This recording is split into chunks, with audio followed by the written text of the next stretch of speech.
Good evening, everyone. It is now 6:30, and it is May 12th, 2026, and we're starting our City Council meeting. First off, I'd just like to thank everyone for being here tonight. What we have up first is our Pledge of Allegiance, and we have two wonderful students from Cedar Creek High School, Naya Laurent and Joel Lucio. If y'all can come up. Joel is the student president, and Naya, what are you, the student council president, correct? Right, so we got some very important high school students here doing the Pledge of Allegiance with us. So if you all can please rise for the pledge.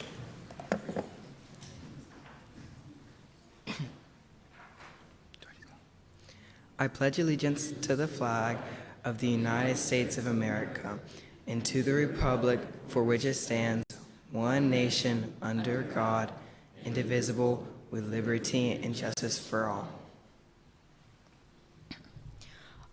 Honor the Texas flag.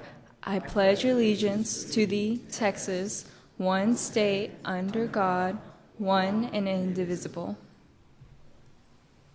Thank you. And if y'all can just stand up here real quick, Colin's gonna come take your picture. And just on another note, this is not Joel's first time doing this. He came here as an elementary student, so thank you for coming back and doing it again.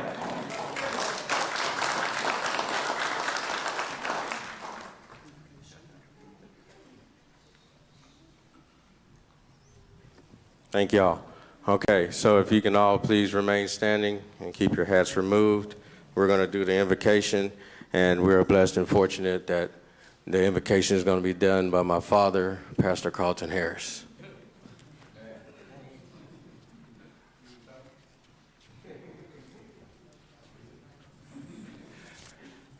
Good evening to the Honorable Ishmael Harris, Mayor Harris, and City Council. It's an honor to be able to do this invocation. I'm going to read some scriptures right quick, then do a quick prayer. Won't be long, okay? And in this book of Psalms 127, it says, "Except the Lord build a house, they labor in vain that build it. Except the Lord keep the city, the watchman watcheth in vain." Jeremiah 33:3 says, "Call unto me, and I will answer thee and show thee great and mighty things which thou knowest not." Proverbs 12:20 says, "But now are they many, yet one body, the city council."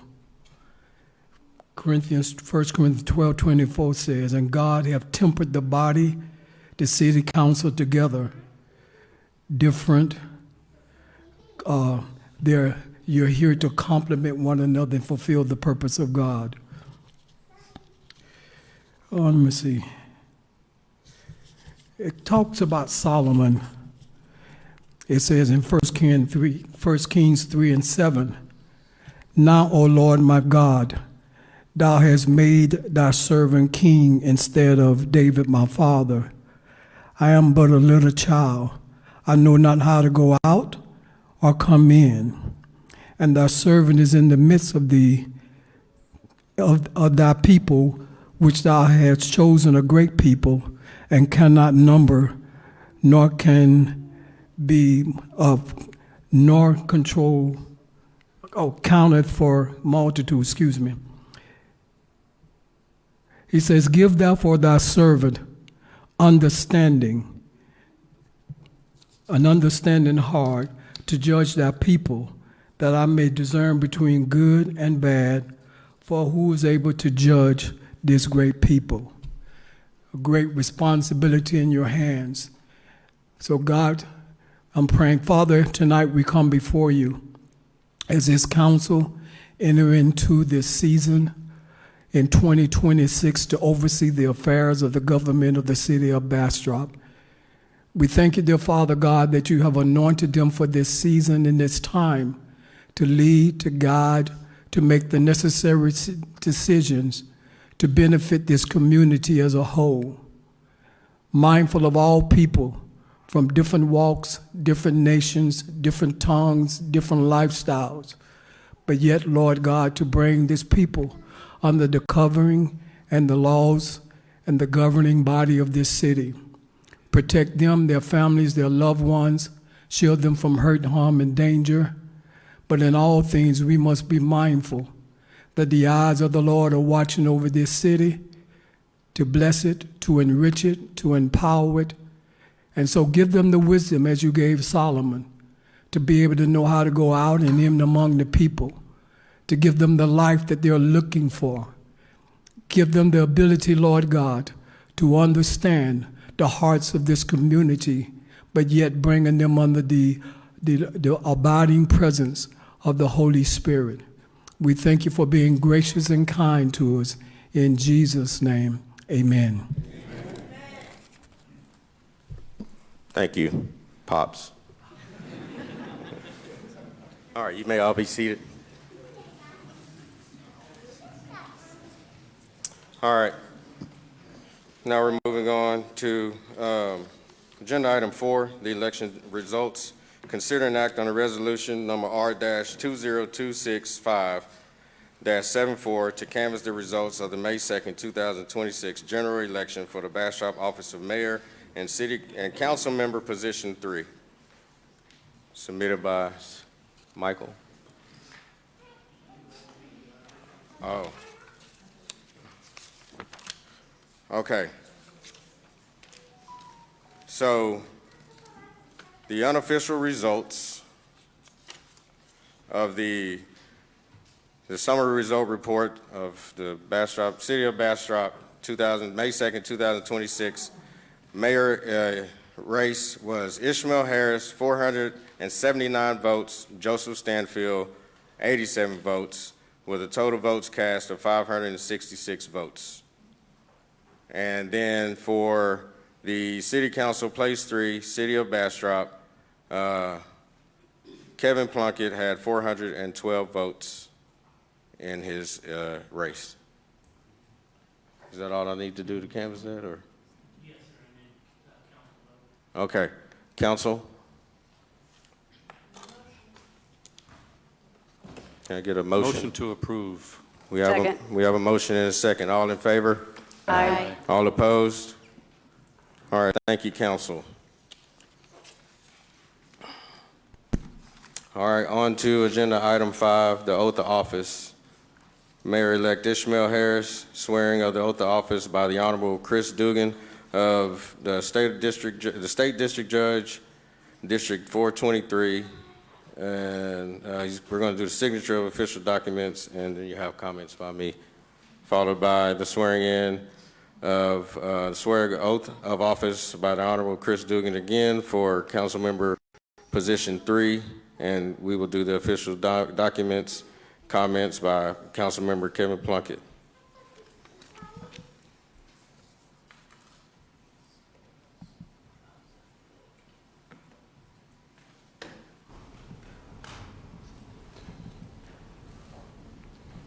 We have to get the paperwork.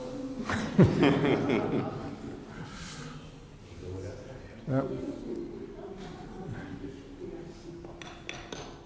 I'm a little jealous, Mr. Mayor, getting 85% of the vote. I would say that's a landslide. Thank y'all. Very good, man.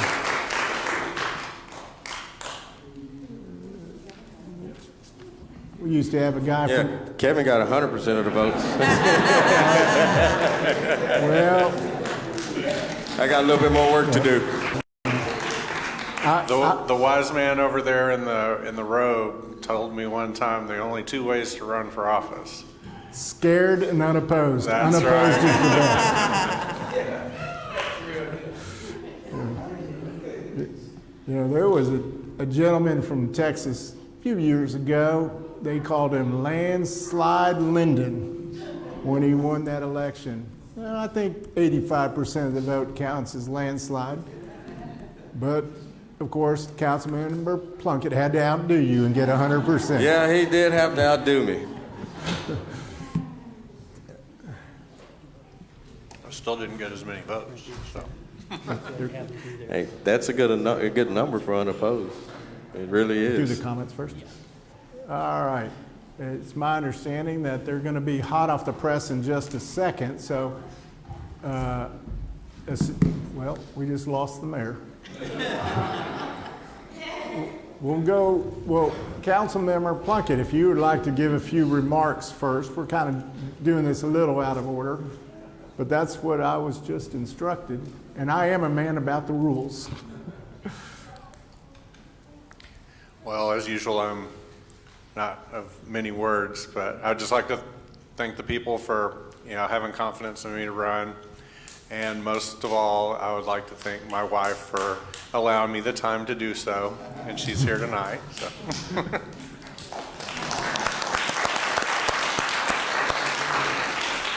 Thank you, Angela.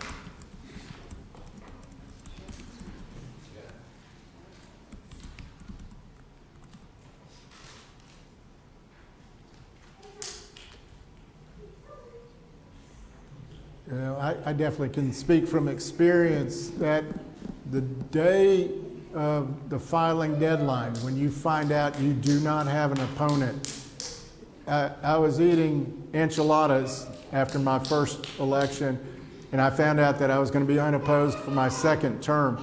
Those were the best Jalisco enchiladas I have ever had. I hear you. But it is a compliment to you, council member, and to be unopposed. It is a huge compliment. But Thank you. I did not expect it, that's for sure. that's true. Enchiladas are always good, but when you get good news like that, it makes those enchiladas taste really good.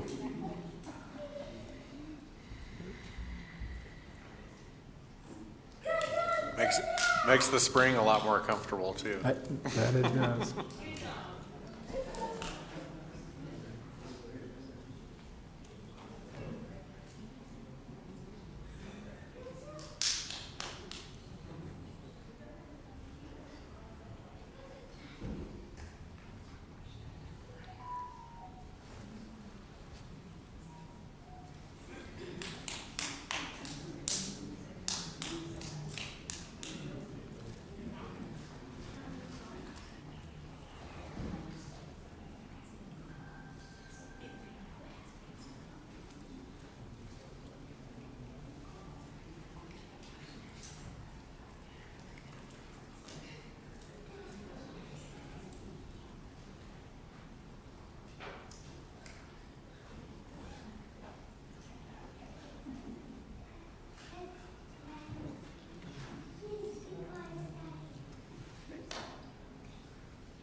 I do like having all these wonderful officers here tonight, but I hope folks don't decide to do something bad in our fair city tonight because all the officers are here.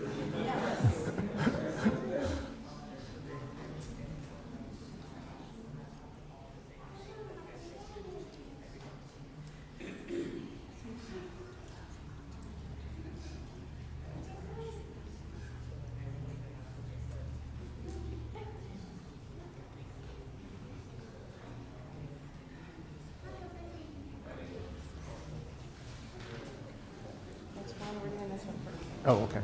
You want to just hang down here? I will, yeah. Okay. Kevin. We'll get these signed. Oh, okay. Sounds good.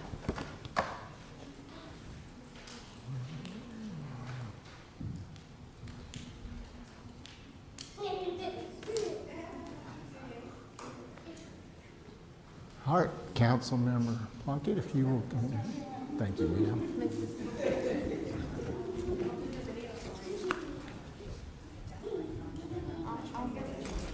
I'll video for you.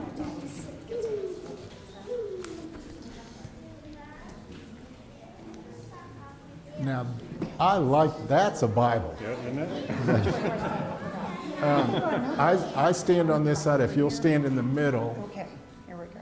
and then I'll hold up my right hand because they don't need to see my face. You hold the Bible and you put your hand.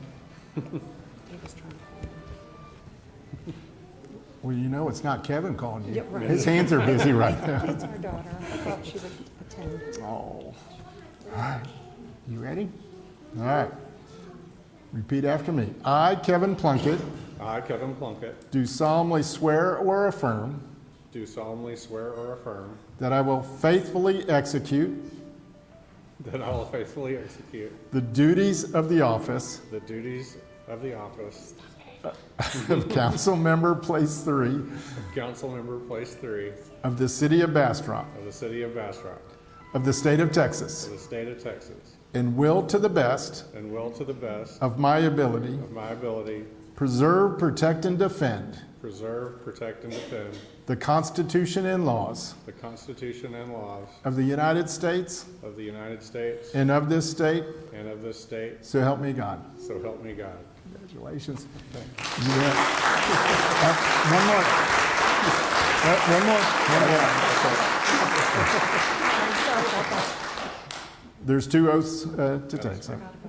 I, Kevin Plunkett, I, Kevin Plunkett, do solemnly swear or affirm do solemnly swear and affirm that I have not directly that I have not directly or indirectly or indirectly paid, offered, promised to pay, paid, offered, promised to pay, contributed, or promised to contribute contributed, or promised to contribute any money or thing any money or thing of value, of value, or promised any public office or promised any public office or employment or employment for the giving or withholding for the giving or withholding of a vote of a vote at the election at the election at which I was elected, at which I was elected, or as a reward or as a reward to secure my appointment to secure my appointment or confirmation, or confirmation, whichever the case may be, whichever the case may be. so help me God. So help me God. Congratulations. Thank you.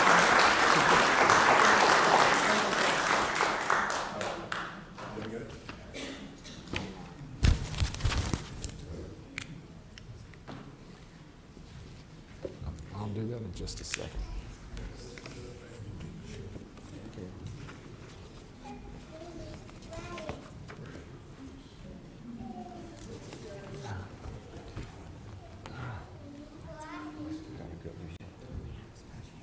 If we will scoot a little bit this way, they need to see you, Mr. Mayor. All right, if you'll raise your right hand and repeat after me. I, Ishmael Harris, I, Ishmael Harris, do solemnly swear or affirm do solemnly swear or affirm that I will faithfully execute that I will faithfully execute the duties of the office the duties of the office of Mayor of the City of Bastrop of Mayor of the City of Bastrop of the State of Texas, of the State of Texas, and will to the best and will to the best of my ability of my ability preserve, protect, and defend preserve, protect, and defend the Constitution and laws the Constitution and laws of the United States of the United States and of this state, and of this state, so help me God. so help me God. Congratulations. Thank you. All right. Round 2. You'll raise your right hand.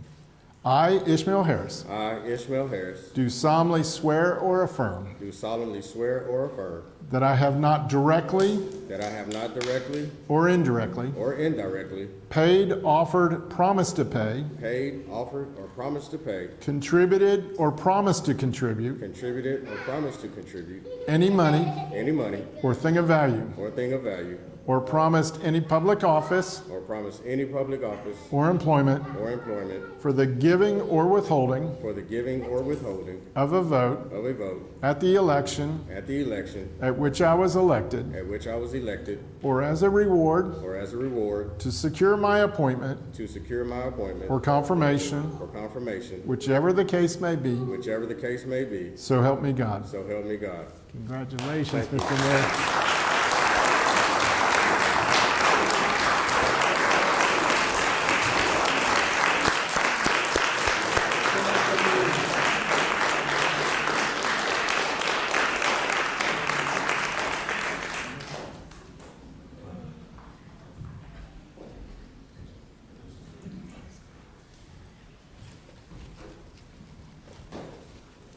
Councilmember Plunkett, would you like something to say? Or do you have something to say? I already said mine, you weren't here. Did you really? Oh, man, you didn't want me to hear it or what? Man, I went you know, on. you usually don't speak. I wanted to hear you speak. And on and on and on. Yep. They were getting tired of it. Oh, man. Is that why everyone was so quiet? Okay. So I guess it's my turn then, huh? Yes, sir. All right. So I want to first and foremost tell everyone thank you from the bottom of my heart. Thank you to all of Bastrop. Thank you to my family and friends for supporting me. Thank you for sticking with me over the last year and believing in the vision and what we can do as a council and re-electing me as continuing to be the mayor of Bastrop. We have a whole lot going on here in this beautiful town, and I know we all care about it tremendously and greatly. And so I truly believe that with this council that we have and the support of the community, that we're going to be able to continue to honor what Bastrop represents, preserve that legacy, and also shape ourselves up to be one of the best cities to live in. I truly enjoy being on the council with everyone. I think we have a fantastic group. I think we have a great support system. I truly believe in the people of Bastrop. And again, I thank y'all for believing in me. And so it is an honor to sit up here to serve y'all for the next 3 years. I'm excited about what we can do. I'm excited about where we're going. And I'm excited about the way we're going to shape the future. So thank you, Bastrop, again. I love y'all. And here we go for 3 years.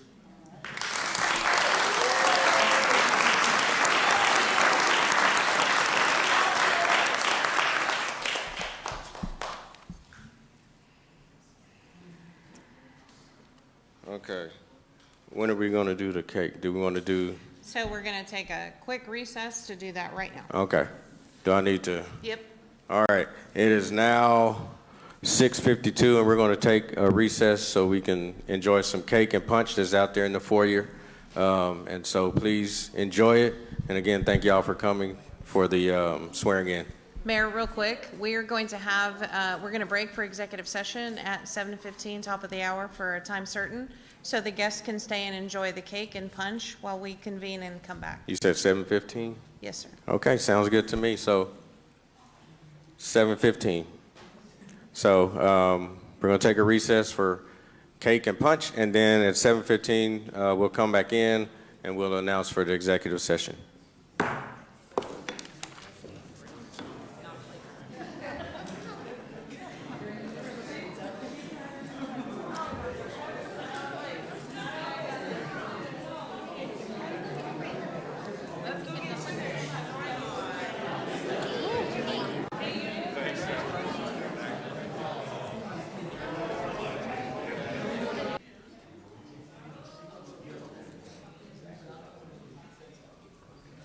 All right, it is now 7:15, and we're going to resume back to our council meeting. And what we're going to do is we're going to move to agenda item 12, executive session. Agenda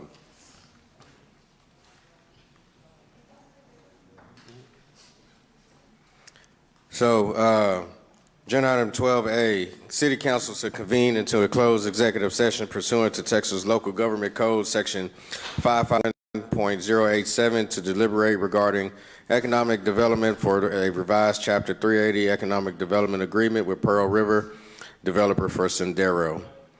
12B, City Council shall convene into a closed executive session pursuant to the Texas Local Government Code, Section 551.072, to deliberate the acquisition of real property located on Main Street. 12C, which Councilmember Fossler will recuse herself from, is City Council shall convene into a closed executive session pursuant to the Texas Local Government Code, Section 551.071, to consult with the attorney regarding Pecan Street, Bastrop LLC versus the City of Bastrop. 12D, City Council shall convene into a closed executive session pursuant to Texas Local Government Code, Section 551.072, to deliberate the purchase, exchange, lease, or value of real property related to the Pine Forest 6 development.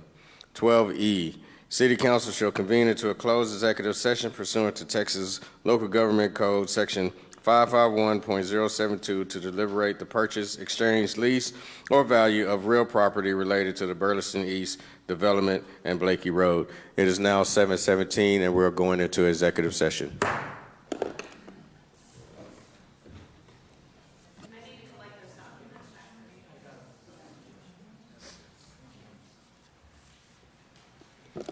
Okay, everyone. It is now 7:40. We're back from executive session. We only dealt with agenda item 12C. For the sake of all our guests here, we'll resume back to our regular council meeting, and then we'll go back into executive session. So 7:40, we're now back into regular council meeting.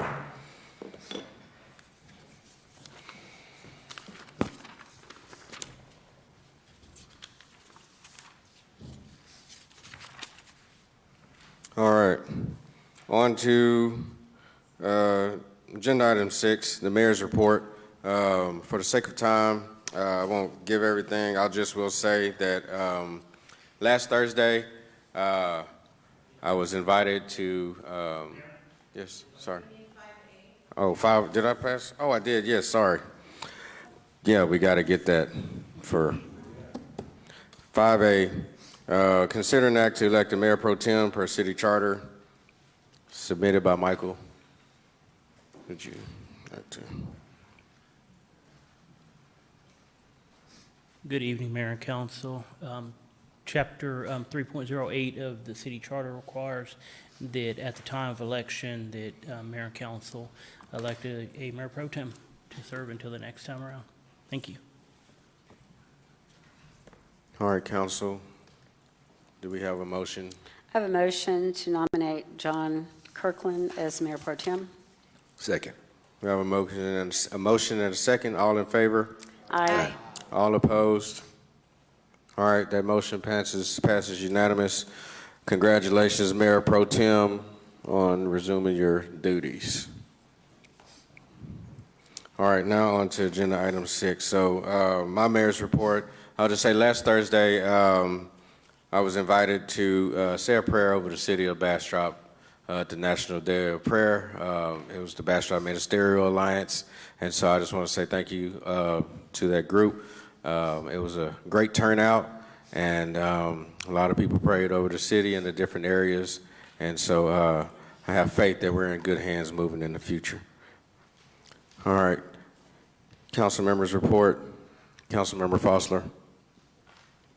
Hi, y'all. I'll just say 2 things. I'll talk about the Mina Elementary endurance race last week and Mother's Day. It was awesome, and they are awesome. That's all. Thank you, Councilmember Foster. Councilmember Plunkett. I think y'all have heard enough out of me today. All right. Thank you, Councilmember Plunkett. Mayor Pro Tem Kirkland.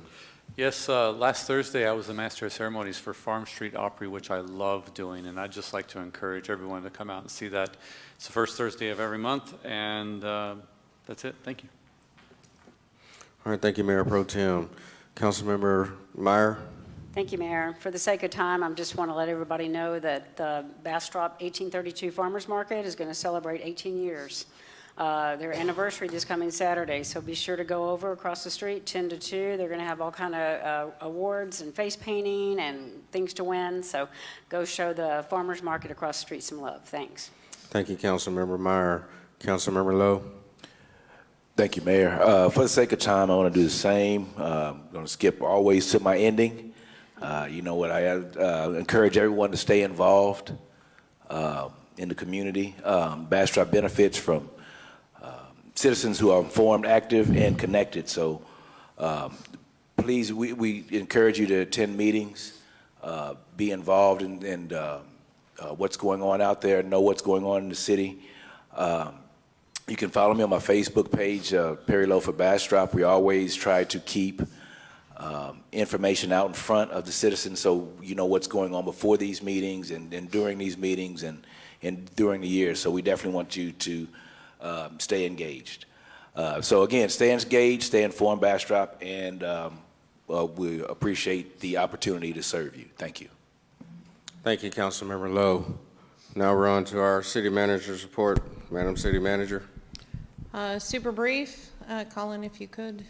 I don't have the clicker. So budget meetings have begun. We're at that time again. It feels like we just finished. We've started again. We are working on the changes that you directed to the community with service contracts. We are working also on a Bastrop Foundation that would then allow the community to continue to support those entities that we no longer fund at their requested amounts. We did receive our schedule of preliminary values. The average home value dropped by about $296 a home. Right now, our initial assessment looks like the tax rate remains stable, but any additional drops will result in a change to that. Insurance rates, we have a preliminary increase of 16%, so all I'm doing is bracing you. That's it. We're going to get into the down and dirty with the departments, and we will keep you updated. We will open the OpenGov portal so folks can have an opportunity to slice and dice. All right, thank you, Madam City Manager. All right, on to agenda item 6D, proclamation for Police Officer Week in City of Bastrop. We did have a room full of them, but executive session scared them away, right? And I know they had to go out and make sure we were good and safe in Bastrop, but I wish they were still here so we can give them a round of applause. We have an excellent police force led by an excellent chief and staff. They work hard to protect the people of Bastrop. They work hard to improve their performance on the job. Their involvement with the community is outstanding. I've been here my whole life, and I've never seen Bastrop Police Department as involved with the people of Bastrop as they are. And so my hat's off to them. And thank you for continuing to protect our community, keep us safe, and stay engaged. Whereas the City of Bastrop gathered to recognize and honor our law enforcement officers for their faithful service and sacrifice while protecting our community and safeguarding our democracy. There are more than 730,000 sworn law enforcement officers serving in communities across the United States, including the dedicated members of the Bastrop Police Department. And whereas approximately 184 law enforcement officers died by suicide in 2025, and whereas in 2025, 111 fallen heroes throughout the nation have been killed in the line of duty, including 5 from the state of Texas. And whereas since 1786, more than 24,000 law enforcement officers in the United States have made the ultimate sacrifice and been killed in the line of duty, including 1 member of the Bastrop Police Department. And whereas names of these dedicated public servants are engraved in the walls of the National Law Enforcement Memorial in Washington, D.C., and the names of the heroic Texas peace officers are engraved on the Texas Peace Officer Memorial in Austin, Texas. Whereas May 15th is designated as Peace Officers Memorial Day in honor of the fallen officers and their families, and U.S. flags should be flown and half-staffed. And whereas Congress has designated the calendar week that May 15th falls as National Police Week. Now, therefore, I, Ishmael Harris, Mayor of the City of Bastrop, do hereby proclaim May 10th through May 16th, 2026 as Police Officer Week in the City of Bastrop to honor and publicly salute the service of law enforcement officers in our community and in the communities across the nation. A witness whereof I have hereunto set my hand and caused the official seal of the City of Bastrop, Texas to be affixed on this 12th day of May 2026. Can we please give the police officers a round of applause?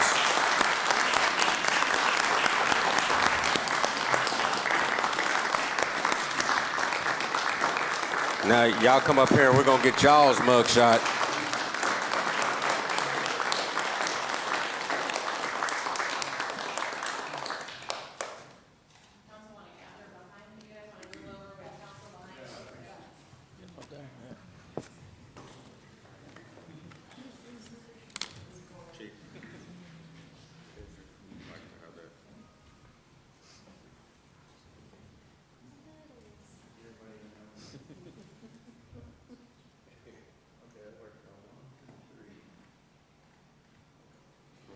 Thank y'all.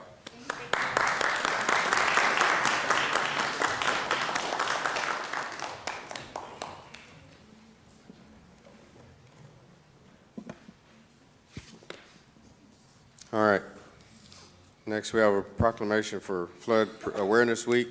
As we all know, Central Texas is prone to flash flooding. It happens all too often, and you know, a lot of people are put in danger and at risk because of those situations. Roads that we're used to driving across or accustomed to are all of a sudden engulfed in water, and a lot of times people don't really realize the power of the water, the depth of the area that they're in. And so it puts a lot of lives at risk, and then also a lot of homes. One of the bad things about it is it doesn't rain around here a whole lot, and so when it does rain, it doesn't have time to saturate, which leads to the flash flooding. And so there's a lot of things that we need to be prepared and aware of when it comes to flooding. A lot of our local entities do a really good job of notifying the neighbors, the community, and we have staff that really put forth the effort, especially our rescue services, to help people out. So, you know, as we head into this rainy season, if you will, you know, just be cognizant of your areas when you're driving. When you see the signs, turn around, don't drown, turn around. There's no need. You know, when you put yourself at risk, you also put the emergency responders at risk, right? Because they have to go out there and save you and rescue you as well. And so let's just be smart about it in the event of flash flood happens, and take care of one another. And you can wait, whatever you have to go and do, you can wait unless it's an absolute emergency, and then you can reach out to our emergency responders. So whereas flooding remains one of the most frequent and devastating natural hazards affecting the state of Texas, posing significant risks to life, property, infrastructure, and the economic well-being of our communities. And whereas the observance of Texas Flood Awareness Week provides an important opportunity to educate residents, businesses, schools, and local governments of the dangers of flooding and the steps that can be taken to reduce risk and enhance preparedness. Whereas this week serves as a solemn remembrance of the lives impacted by the catastrophic Memorial Day floods of 2015 in Central Texas, as well as the renewed call to action following the recent impact for Hill Country floods of 2025. Whereas the Texas Floodplain Management Association, TFMA, since 2016 has played a vital role in promoting flood awareness and safety by spearheading this statewide observance and collaborating with public officials, emergency managers, and community leaders. Whereas increasing public awareness, improving preparedness, and encouraging proactive safety measures such as understanding flood risk, heeding weather warnings, and practicing safe evacuation procedures can significantly reduce the loss of life and property. Whereas all Texans are encouraged to participate in Texas Flood Awareness Week by sharing educational resources, engaging in local media, promoting flood safety within their communities, workplaces, schools, and homes. Now therefore, I, Ishmael Harris, Mayor of the City of Bastrop, Texas, do hereby proclaim May 18th through the 22nd as 2026 as Texas Flood Awareness Week in the City of Bastrop, and I urge all residents to recognize the importance of flood preparedness and to make meaningful steps to protect themselves, their family, and the communities from the dangers of flooding. In witness whereof, I have hereunto set my hand and caused the official seal of the City of Bastrop, Texas to be affixed on this 12th day of May 2026. Do we have someone here for that? Yes, Mayor, I'm going to introduce Elizabeth Wick. She's our certified floodplain manager.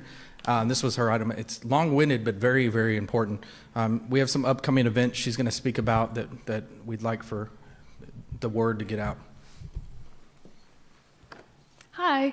Hi. So this is Texas Flood Awareness Week next week. We will be having some flyers at the public library, so whoever comes by can pick them up, look at them. Next Wednesday, you can wear blue to show your support. So I'm asking all of staff to wear blue on Wednesday. We'll take a picture, post it to socials as well.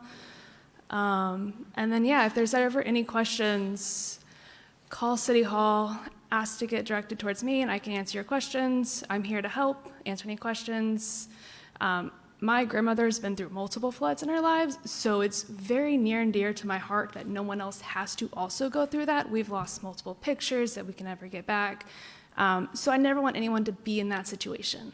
And so that's why I'm bringing this forward. All right. Thank you, Elizabeth. I appreciate it. You want a picture with the proclamation? Yeah.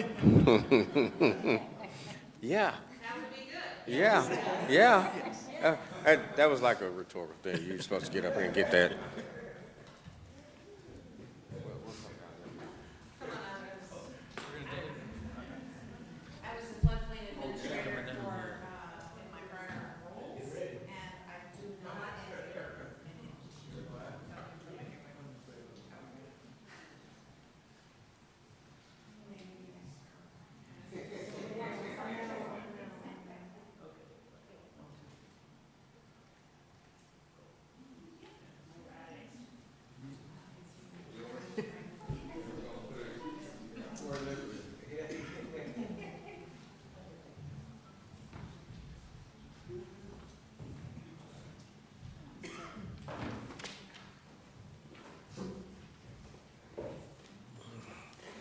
Okay, so last week we didn't have council meetings, so we didn't get the opportunity to do this. So we're going to do this real quick, and then we'll move to our next proclamation. We have this one and one more.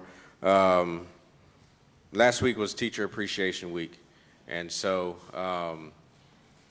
it's very important that we recognize the teachers in our community, teachers in our lives, because they're our educators. They help get us along. They teach us things. They sometimes will be a parent, a friend, or just a person to lean on and talk to. So I know in my lifetime I've had a good amount of teachers that have been heavily impactful. And fortunately enough for me, growing up here and them being in the community, I'm still able to see them in passing. And so, thank you to our teachers, right? They do a whole lot of things behind the scenes, stuff that people don't really realize. They sacrifice a lot. And, people who are teaching our youth, they really do care about them. It's not an easy job. It doesn't pay the best. But it's a passion and a love that you have for continuing on the education and impacting the lives of our youth and shaping them for the future. So thank you, teachers. And whereas teachers play a vital role in shaping the future of our community by inspiring, educating, and empowering students of all ages, whereas educators dedicate countless hours to fostering academic excellence, encouraging creativity, and helping students develop the skills and confidence needed to succeed in life. And whereas teachers serve not only as instructors, but also mentors, role models, advocates, and sources of encouragement for generations of students, whereas the City of Bastrop recognizes and celebrates the lasting impact that devoted educators have on our schools, families, and community. And whereas teachers exemplify the compassion, dedication, and commitment that make a meaningful difference in the lives of students each and every day. And whereas Teacher Appreciation Week provides an opportunity for the entire community to recognize and thank educators for their unwavering service and dedication.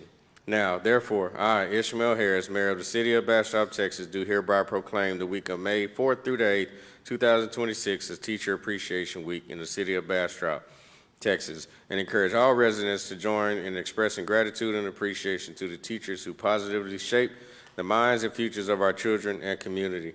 In witness whereof, I have hereunto set my hand and caused the official seal of the City of Bastrop, Texas to be affixed on this 12th day of May 2026. And fortunately enough, we have a teacher in the house. Well, you said you were going home, and look at you here. So you said you were going to go watch it at the house, and you didn't leave. So on behalf of the teachers of BISD, can you come and accept this proclamation? This is Miss Heather Green. She teaches first grade at Adelton. And last Friday, I got to go meet her kids and speak to them, and they were a fun bunch, fun, good, loving group.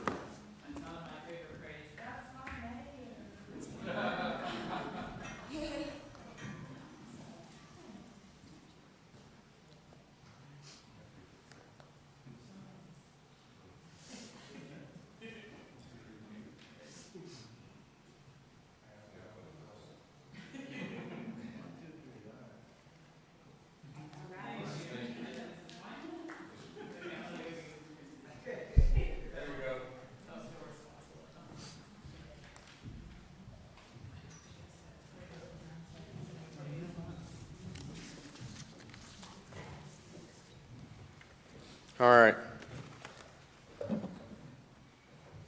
So, had someone reach out to me, give me a little bit of history on the Williams syndrome and the importance of Williams syndrome awareness. And so, I had the paper that you gave me, and I gave it to my little friend, and she took off with it. So, but we do have the proclamation here, and so I'll read the proclamation, and we'll take a picture. But if you would like to give a little insight, just a brief thing about it, just to educate people, that would be great. All right. So, and what is his name again? Curtis.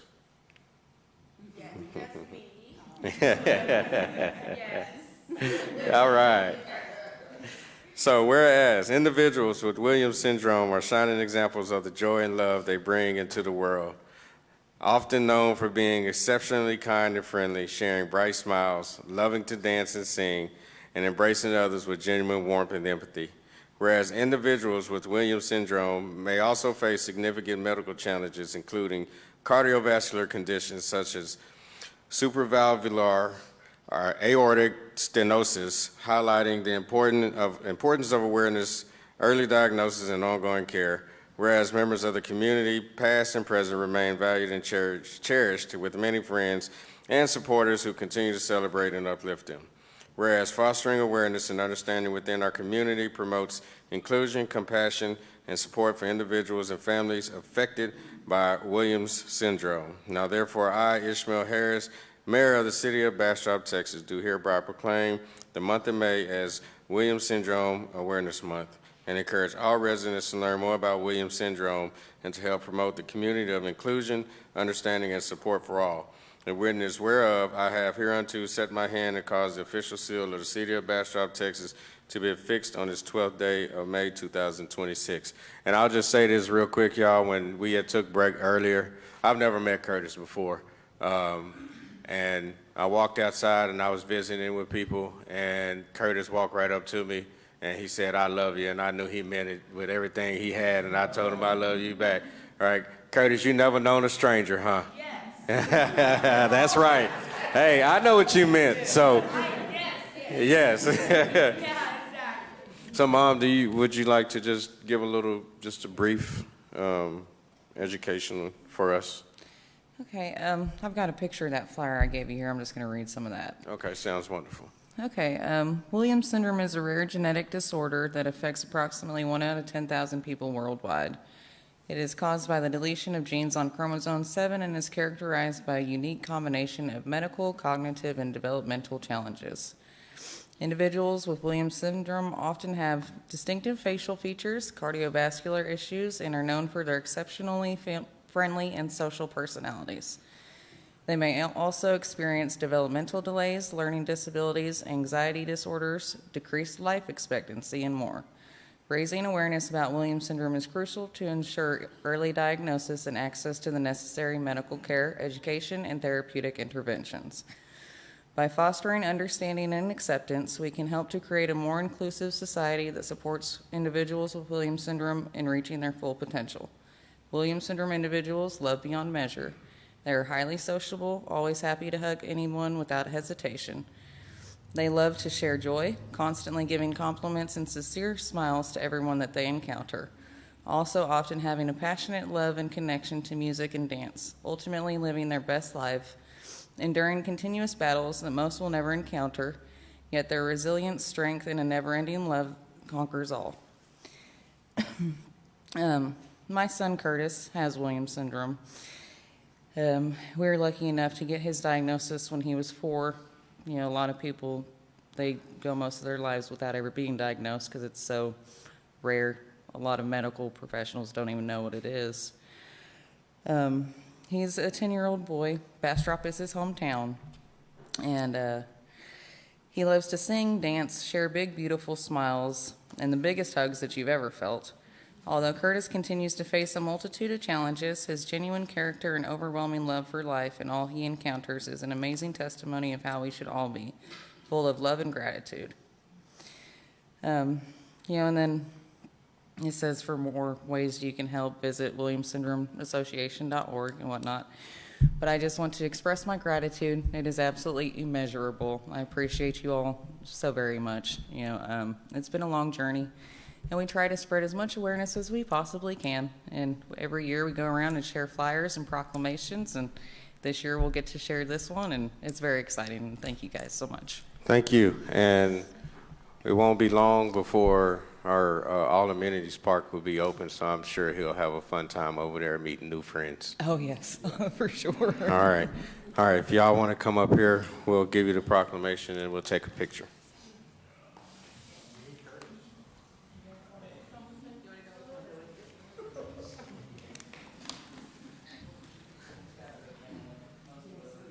Yeah, we'll stand back here and y'all. Oh, there, Curtis.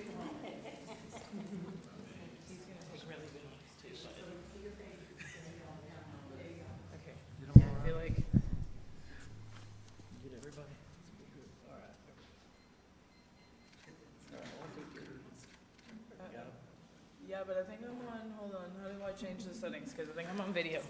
Sorry.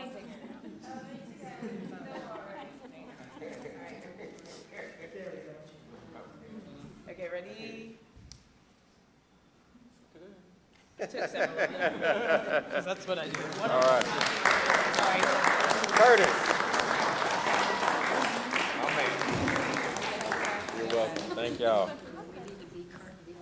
Yes, we all need to have a heart like Curtis. Be like Curtis. Thank you, guys. We love you too, Curtis. Thank you for brightening up our council meeting. I tell you, I appreciate that. Thank you. All right, y'all. So that's it for those. We don't have any work sessions or briefings, agenda item 7 or agenda item 8. So now on to citizen comments. And first up for citizen comments, we have Rita Ward.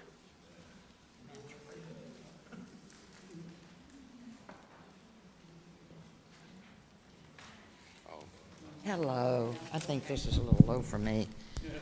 Okay, if you can please introduce yourself again. Oh, and let us know again? I'm sure everyone is familiar, but we have to go through the procedure, I'm Bastrop's old lady. I'm Rita Ward.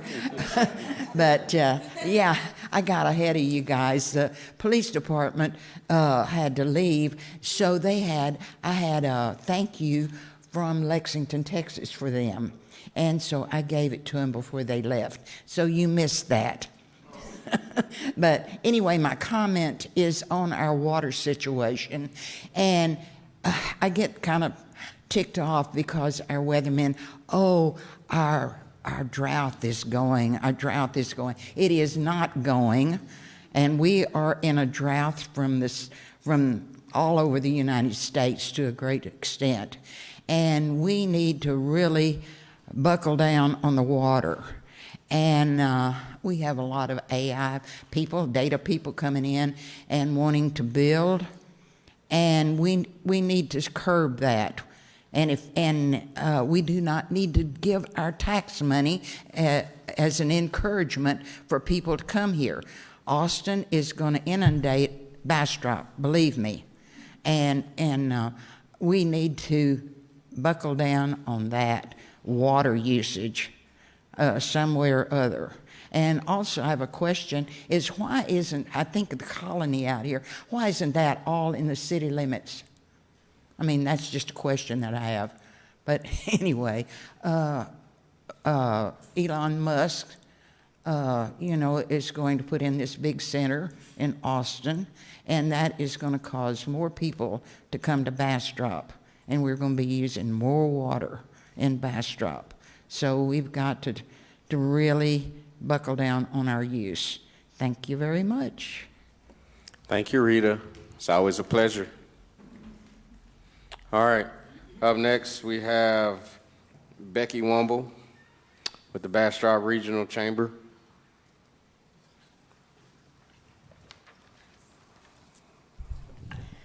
Good evening, Mayor, City Council, and City Manager. Thank you for the opportunity to speak tonight. I have some exciting news to share with you. The Texas Chamber of Commerce execs has officially selected the Bastrop Regional Chamber of Commerce and the City of Bastrop to host the TCCE Annual Conference at the Hyatt Lost Pines on June 7th through the 10th, 2027. This is a significant win, not only for our chamber, but for the entire Bastrop region. The selection committee reviewed the proposals from chambers from across Texas and unanimously selected Bastrop because of our strong vision that we presented in our conference bid, our regional collaboration, and incredible experience that we can offer to chamber professionals from across the state. Comments specifically highlighted our attention to detail, our proactive planning, local engagement, and strength of our venue when we host this, and the partnership that we have with the City of Bastrop and Discover Bastrop.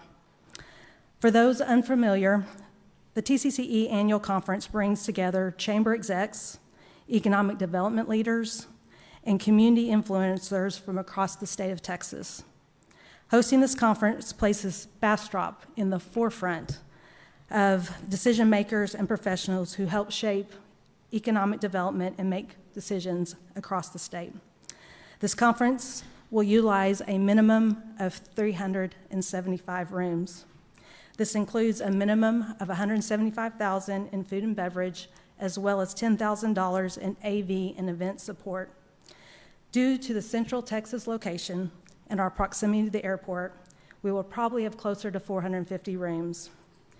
This represents a strong economic impact on our hospitality sector and local business.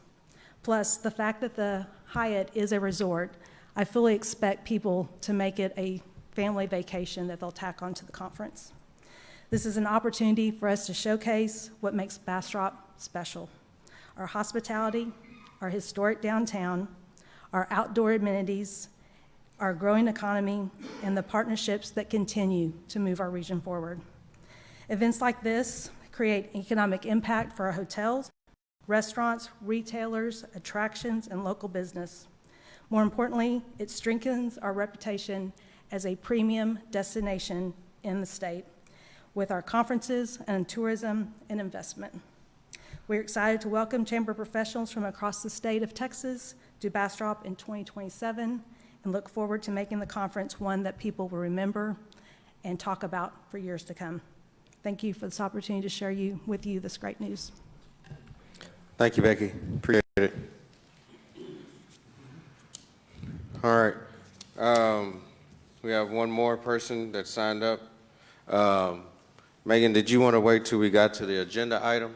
Yes, sir. Okay, all right, we'll do that. So that is it for our citizen comments. Michael, do we have any more? No. All right, thank you. Okay.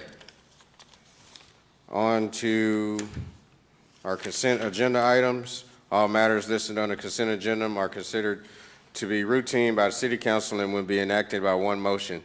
There will not be a separate discussion of these items. If discussion is desired, that item will be removed from the consent agenda and will be considered separately. Council members, do we have anything that we would like to pull? All right. We don't have anything that wants to be pulled. Do we have a motion? I make a motion to approve the consent agenda as presented, items 10A through 10G. Second. All in favor? Aye. All opposed? All right, consent agenda items 10A through 10G have been approved unanimous by council. Now on to items for individual consideration, 11A. Consider an act to approve on the first reading of ordinance number 2026-11, adopting restrictions on employment related to registered sex offenders to include limiting where registered sex offenders can be employed, such as within a specified distance of premises where children commonly gathered, as attached in Exhibit A, and move to include on the May 26, 2026 consent agenda for the second reading. Chief Stefanik. Good evening, Mayor and Council.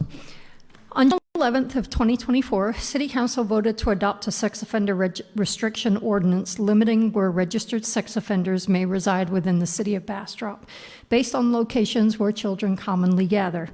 This evening, I am requesting an amendment to that ordinance that would prohibit registered sex offenders from being employed within 1,000 feet of locations where children commonly gather, as identified in the Texas Local Government Code. I don't really have too much else unless you have questions. Council, do we have any questions? We have, we have Megan Webb, who's signed up to speak.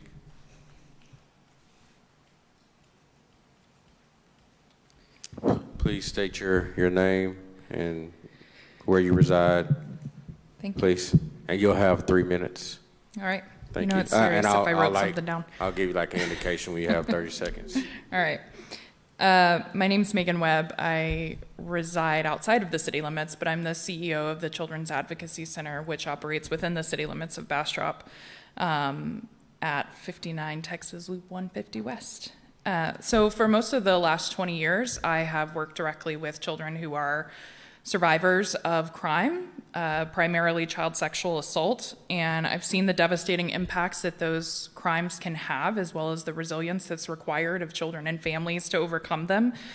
So because of that, I think some people might assume that my support of legislation restricting the freedoms of registered sex offenders would be a foregone conclusion. However, when I heard about the proposed amendment to the city ordinance, I thought it was important that I take some time to really examine the condition of my own heart before I decided what my stance was. So ultimately, I think what I found about myself is that I do believe that redemption is accessible to everyone if they're willing to receive it, no matter what they've done. I also don't believe that we should unilaterally vilify nor seek to harm an entire class of people. But at the same time, I believe that one of the fundamental responsibilities and roles of government in the lives of the people is to offer protection to its constituents. And in order to do that, sometimes we have to place limits on the freedoms of some in order to benefit the safety and well-being of the greater community. So for that reason, I support reasonable restrictions on where registered sex offenders may work, particularly in positions or environments that place them in close proximity to children and other vulnerable populations.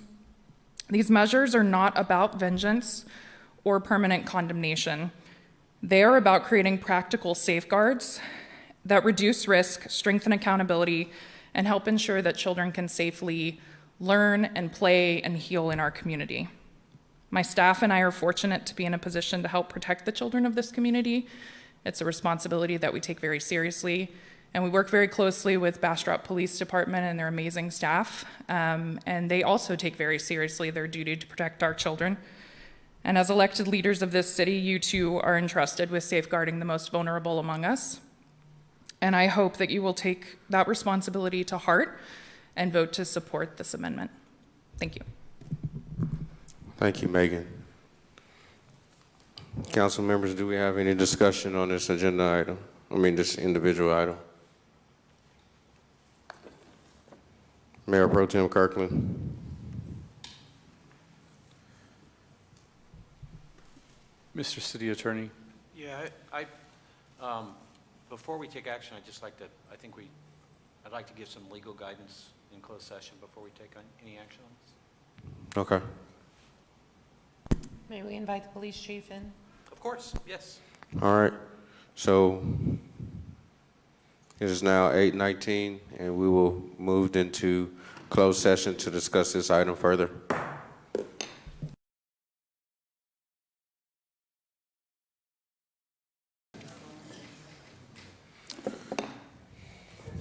All right, everyone, it is now 8:30. We're back from our closed session.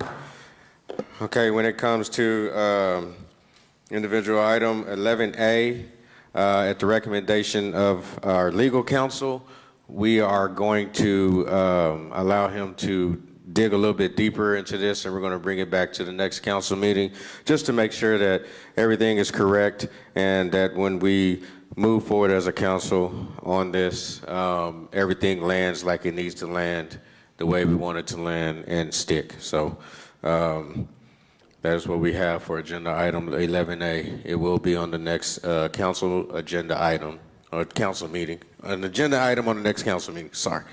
All right. Agenda item 11B, consider an act on a resolution number R-2026-73, approving a waiver for alternate drainage standards for a single-family home development located at 112 Post Oak Rim within the limits of City of Bastrop. Hello, Elizabeth. Hello, good evening, Mayor and Council. So today you have before you, we're bringing forward a waiver for alternate drainage standards for a single-family home. The alternate drainage standards are removing the requirement of a detention pond and accompanying drainage maintenance agreement. So this was brought forward to the Development Review Committee, and we push it forward for approval back on April 23rd due to the following criteria. The detention requirements would present site-specific hardships due to it being a single-family home. The proposed impervious coverage is minimal and will not exceed 12.6%. The proposed improvements are designed to maintain existing drainage patterns and minimize alteration of the watersheds. And then finally, the increase in runoff volume and peak discharge is minor. It is less than 1 cubic feet per second. Do y'all have any questions? Mayor Pro Tem Kirkland. Councilmember Plunkett. So y'all approved that in there, so. Correct. So then I'll move to approve. All right, do we have, no one else has any? Second. Okay. You have a motion and a second? All in favor? Aye. All opposed? All right, it passes unanimous. Agenda item 11C, amendment to resolution R-2025-113 regarding city council office space, and that is submitted by me. Legal also said I don't have to go out and be in front of everyone. I can just speak here. So this is just regarding the restrictions that was put in the previous term. I have something written up, so, and then we can just move with that. So I understand the restrictions that were put in place came during a difficult time for the city, and I respect the council's responsibility at that time to protect the integrity of the city government, but I also believe that we're in a different place today. I fully understand and respect our council manager form of government, and this is not about directing staff or changing the structure of how the city operates. My interactions with staff have been nothing but positive, professional, and respectful. And I believe that in the relationships that we have built continue to show that. I also appreciate that over time, council has already revisited and adjusted some of the policies that we did last year. And I believe that tonight is the opportunity to continue moving forward in a positive and productive direction for the city. What I'm asking for tonight is simply the opportunity to fully and effectively serve the role the citizens elected me to serve, to be able to represent the city, collaborate appropriately, meet with constituents and stakeholders, and operate in a way that reflects stability, trust, and professionalism moving forward. I believe that the temporary restrictions tied to the prior circumstances no longer reflect where this council and the city are today, and I respectfully ask the council to consider removing those remaining restrictions so that we can continue to move Bastrop forward together.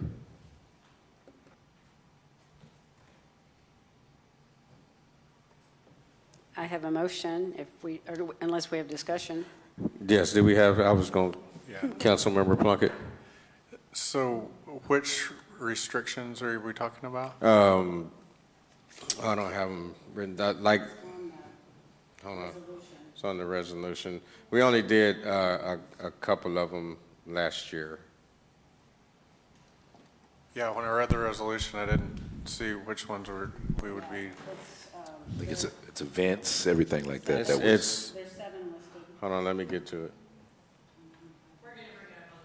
Okay, thank you.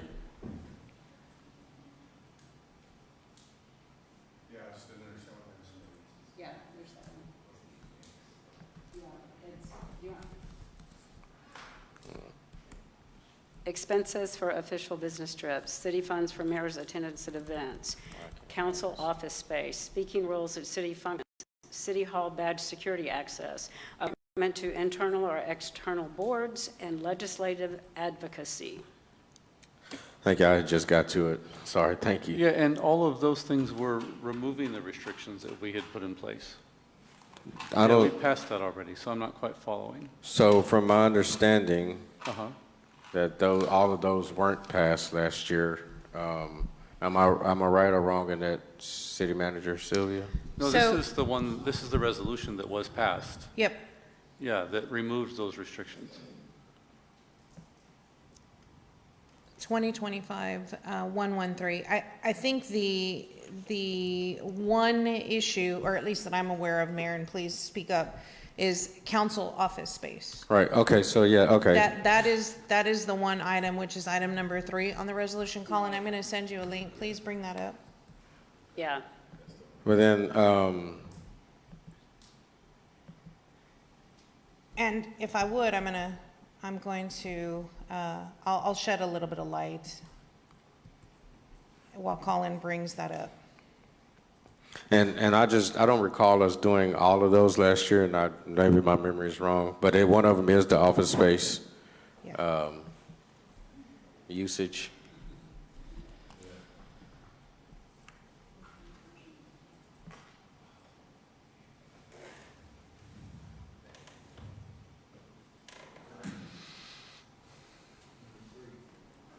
Yep.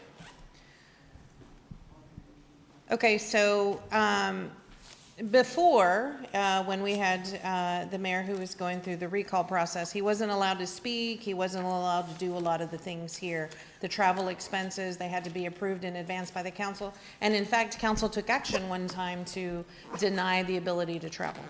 And so once you were elected, these were cleaned up and you were allowed to do all of those things. The issue at question that you and I have discussed is item number 3, council office space.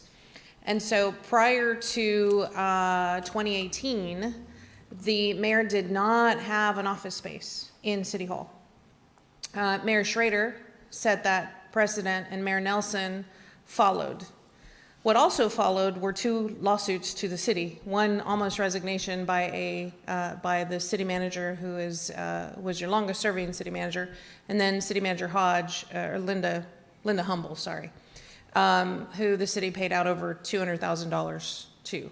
And so we are under a council manager form of government. And so when this body decided that we were going to go back to quote unquote rules, there was a discussion about council office space. Mayor Schrader had an office in the very back within the organization, the very back corner in the organization. And so often we are speaking legal. There's the assistant city manager and my assistant and the finance director in that corner. So often we're talking about confidential information, or we're just probably sometimes talking about y'all and your policies and the decisions you're going to make and how we strategize the order of the agenda. There's a lot of input that happens when you're within the vicinity. So after Mayor Nelson vacated, we had moved that office to the very front where the prior city secretary sat. And so it was determined that that was going to be a quote unquote shared space.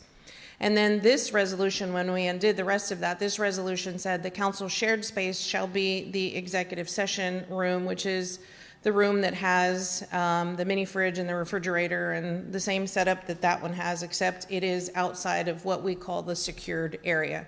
And none of you have badges that allow you to come into the secured area. And so I will admit, I have let things lapse. The mayor's been in the secured area. Mayor Pro Tem Kirkland lets himself in. You know, we all sort of we get along, so it's not difficult to see how that happens. My concern is this city manager, and you guys know I've been at this for, almost 25 years. I am near the end, and I'm probably a little braver than maybe a new city manager fresh off the block who will allow things to slide, and then that's how you begin to sort of take those steps backwards. And so the discussion the mayor and I had were, number one, Mayor Pro Tem can't let himself in anymore. We let him in like the rest of you. Everybody waits in the front to be let in. And the mayor will go back to his office space, which is the dedicated office space that this council chose. But you all have access to that office. You all have access to that office. So if you need to meet with a constituent, you're able to meet in that office. And so that was the discussion we had as to where that office is located. And so, Mayor, did I miss anything? No, you didn't. Okay. Not in that area. So, No, and ma'am. that's what you guys have to decide today is that office sufficient? Is there a different office? Or at least that's the conversation he and I have had. If he has something different to add, please feel free to do so. No, you did a good job. Thank you. Councilmember Meyer. So just for clarification, Sylvia, and I was going to read it on our screen, but it just went off. So I'll look up here. Okay, go off and on. So the way number 3 states is we're good with that because it's got the location as the executive conference room. It says the mayor and city council. So those conditions under number 3 are good. Sure. The only thing I would say is I would probably remove the limitation on the number of hours. That's what I was kind of questioning. And I won't say none of you because I have called on you many a time when there is an angry constituent or you yourselves bring a constituent. Yeah, for sure. And we meet in the office. There are some weeks that are heavy. There are some weeks that are not. And so, if you want to remove anything off of that, I would say remove the time requirement. That was my concern. I appreciate that, Sylvia. And my next question would be to our city attorney. So when making a motion to approve this, Charlie, we, because the resolution is at the top, we just approve item number 3 on the resolution? Is that what the motion will be? Are we approving the whole resolution? No, you would make a motion to make any amendment that you want to on item. So we could amend number 3 to Number the, 3. Yeah, cut the, okay. But please, Mayor, jump in if I left anything out or if there's something else. I guess it was just my misunderstanding of last year's resolution. For whatever reason, I thought it had a little bit more restrictions, and I was just out of vote of confidence was allowed to have those leniencies. So, but No, sir, you're allowed to speak. We had to give the prior mayor, like he had to ask permission to speak. He had to do all of this. And I quite honestly, it was me thinking that, because I was a different person, right, and didn't make the same moves, and it was more so about making sure that everything was legal and good with the council. But the main thing is the office space, just being able to use that. I'm here quite a bit, almost every day, conducting business and meeting with people, and so just want to be able to make sure that those restrictions aren't there, and definitely the time, because I put 4 hours in 2 days, so. And quite honestly, the only reason that office is locked is because it is stocked for y'all with the sodas and waters and things in the mini fridge. And, we have folks that come in, they just wander. And even our own staff, oh, there's extra soda or there's an extra snack. I just stole some of your check mix earlier today. I'll have to replace it later. But really, that's the only reason that's locked. And so when we talk about badge security, and I want folks to understand that things aren't locked down just because we don't want to share any information, because we live in a bubble. Everything is public. But often on my desk, you will find human resource stuff. You will find confidential taxpayer information. You'll find a number of things. So when you guys wander the halls, and then the other, really, truly, the other also critical thing is when you're wandering the halls and you're talking to staff. I never discourage you guys from talking to staff. Councilmember Lowe met with every single director. Never discourage you from talking to staff. It becomes problematic when the staff thinks you're giving them direction. They know not to take direction from you. They know that, but it's hard when you're in front of them. It's hard when you're in front of them and you just go, oh, I'd like a water, and poof, a 6-pack of water shows up. Not because you told them to get you any water. Yeah, they just want to be helpful. And so helpfulness and direction, right, that's a real super fine line. And I will admit, I have you guys spoiled because I let you do, please go talk to this, or please take up this, please help me get this, please review these submittals, please help me with this IT, please help me with this development agreement. So I want us to continue that spirit of partnership, but I also want you to feel comfortable in your workspace. Okay, thank you. Councilmember Meyer, you have anything else? Yeah, so with all the resolution as it reads is fine except for except item number 3, where we need to strike up to 4 hours, and omit that. Section 3, thank you. Strike the 4 hours. Mayor Pro Tem Kirkland. I do have a question about the 4 hours. So I authored much of this text, and I chose the 4 hours on purpose. And I'd like to kind of explain that. So we have a charter given to us by our residents that lays out our council manager government with a strong council and a ceremonial mayor. The mayor presides over meetings with rules that are set by this body. It appoints boards with this body's confirmation, breaks ties if we don't agree, and serves as the ceremonial head of the city. There's no supervisory authority over council or staff, and requires all of us to deal with daily operations at City Hall solely through the city manager. Before 2017, mayors in Bastrop didn't have regular offices at City Hall. I spoke with former Mayor Kesslis and Tom Scott. Kesslis explained that in the old City Hall there wasn't room for a mayor's office. And in the new building, he never used a small room available to him because he could meet with the city manager anytime, and that was his only reason to come to City Hall. Mayor Scott simply said he didn't have one and saw no reason to have one. I had the experience of pretending to be the mayor for 6 months, and the mandatory time commitment in this building is about 15 minutes every 2 weeks, and that is to sign the documents that are authored by this council body. That doesn't mean that's all the work that needs to be done. There's a lot of additional work. There's speeches, there's meetings, there's other preparation, but the things that I had to be here for, represented a number that was so much smaller than 4 hours that it really seemed that was sufficient. Now, if we compare and contrast our form of government to our sister city, Elgin, the mayor is the official head of the city without limitations. They're the chairman, even though it's a woman, it says chairman of council, which means they're the head of council. They preside over meetings, they vote on all matters before the council, they approve council's expense reports, and most importantly, they must sign all city financial expenditures, which means they can't spend any money unless the mayor signs off on it. And so their citizens chose a system that requires the mayor to be present at City Hall daily for it to spend money, but ours did not. And so that was kind of all of the things that I was thinking of. There's comments on not being in the employee area of staff of the city, and I think I want to point this out to everyone because it really is important.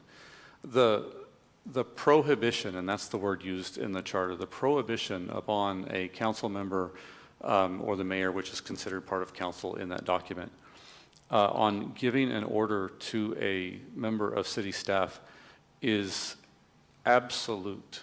And the residents have already chosen what happens in the outcome if that were to happen. We would schedule a meeting.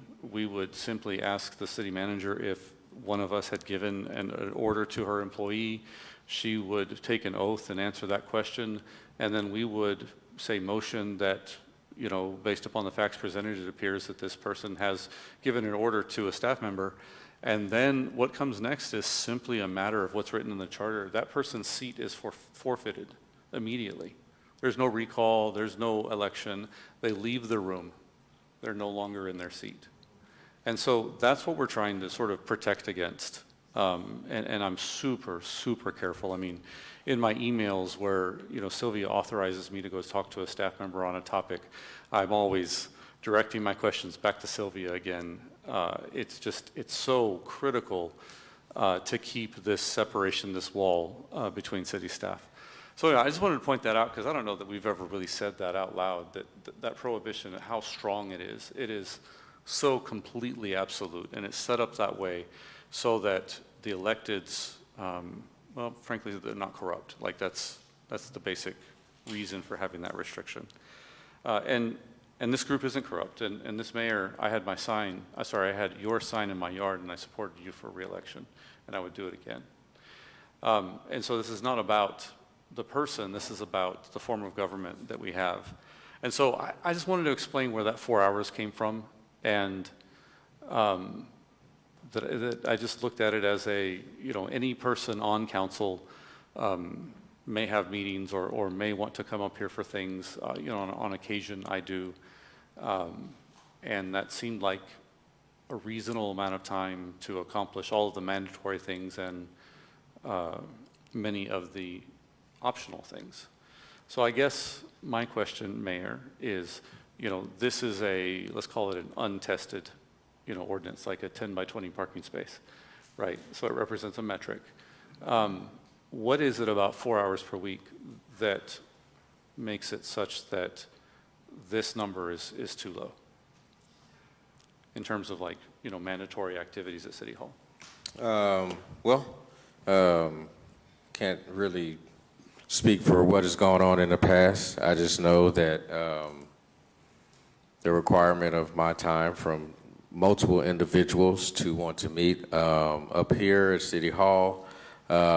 There's something that comes up almost every day. I'm not going to say that needs my attention per se with city business, but there's something that comes up every day that I have to attend to, that I get emails, requests, interviews, and then it's just having that opportunity to be able to do work, right?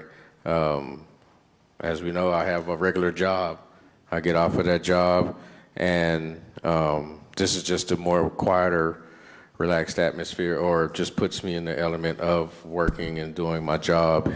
And again, it is something like every single day. I can attest to the mayors prior to me, right? And what the requirement of their lives were, or involvement, or how many people beckon to them or reach out to them for something. But I'm quite sure that it's definitely increased.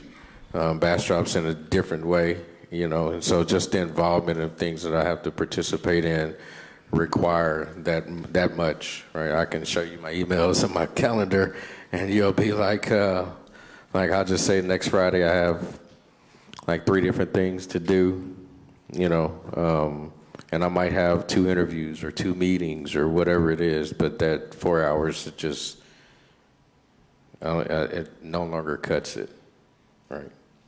I think if I would say, in comparison to the prior mayors, and thankfully I wasn't here during that time, I don't even think I was in local government maybe during some of that point in time. All of us have at least 3 points of entry, right? There's the phone call to City Hall, there's the phone call to your cell phone, and then there's the emails that come. Not to mention the drop-ins, right? Not to mention catch you at HEB, not to mention catch you at, wherever that is. And so the desire for you guys to be accessible is so critical. And I will say, if there are, 25 requests from people to the mayor, I think maybe you punt 1 or 2 to me, maybe. And he usually punts stuff that's like, he knows we can't do, but he wants to make sure we can't do. And I usually say, no, we can't do that. That's illegal or unethical, or that's a shyster or whatever. But I would say the demands on time, and if both of y'all or 3 of y'all wanted to be here and somebody was in the office, we would make accommodations somewhere, somehow. But we are getting tight.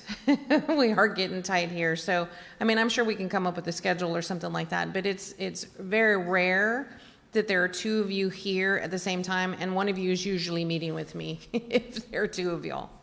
Right, and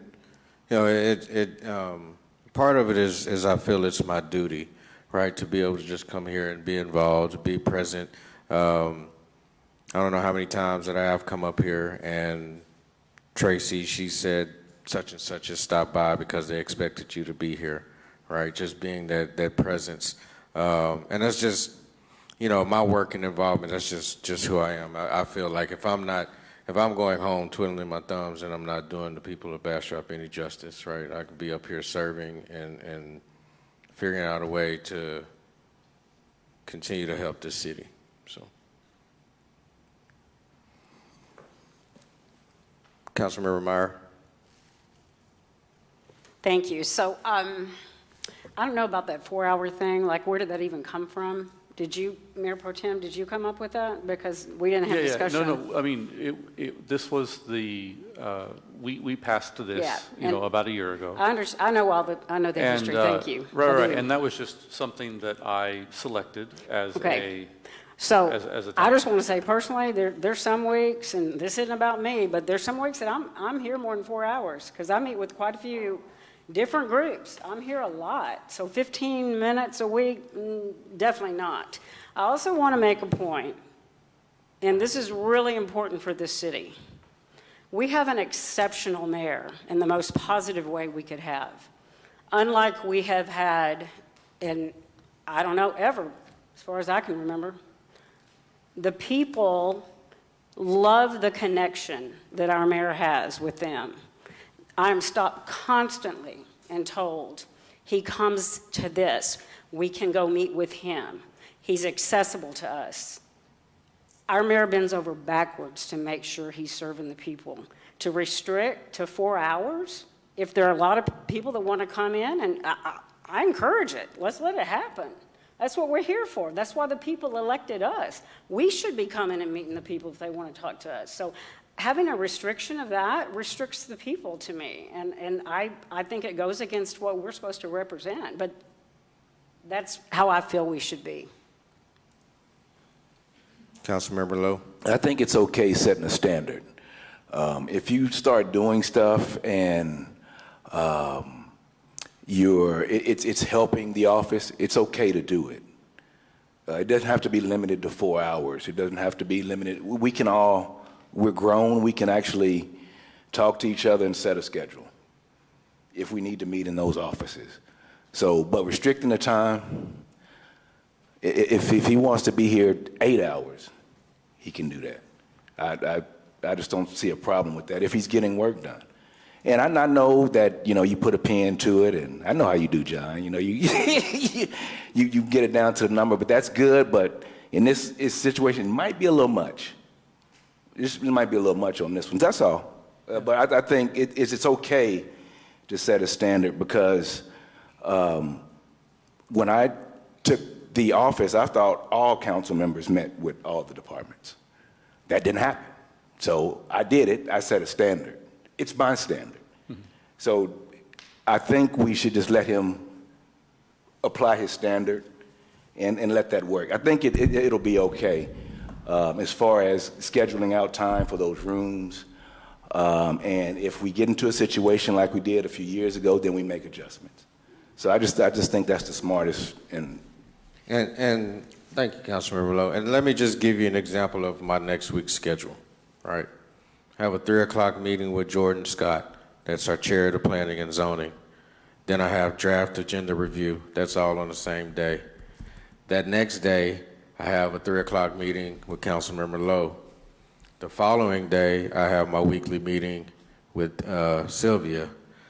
It just so happened to be that's a busy week for me. On that Thursday, I have a meeting with Kevin.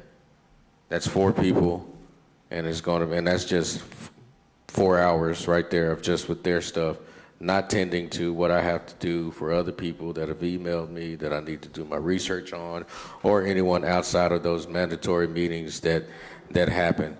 I get calls all the time. Matter of fact, someone reached out to me last week. I didn't get a chance to get to them till Monday, but we're actually having a Teams meeting just because, that's just the easiest thing to do for that person. But otherwise, we were just going to try to meet up here. There's a meeting for me to be able to have tomorrow that I can't attend because I have something for work. But there is something almost every day that happens and occurs in my role as mayor to where it requires my time up here. And quite frankly, again, I really would like to be able to come up here sometimes, and I'm not saying I'm asking this, but this is just where I'm at. Sometimes it would be really nice to be able to come up here for 5-6 hours or whatever and just really dig into the emails, reply to people, or take calls or whatever I have to do in this role. Just having that space, it's easier to work up here at times than it is at home or anywhere else. And you have your light on, so. Yeah, thank you.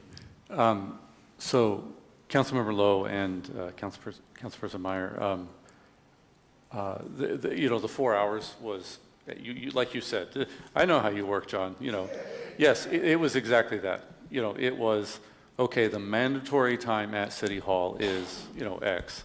Let's pick some number that's so much larger than that it should be sufficient, right? This is 8 hours on something that was taking me 15 minutes, right? And then the thing that I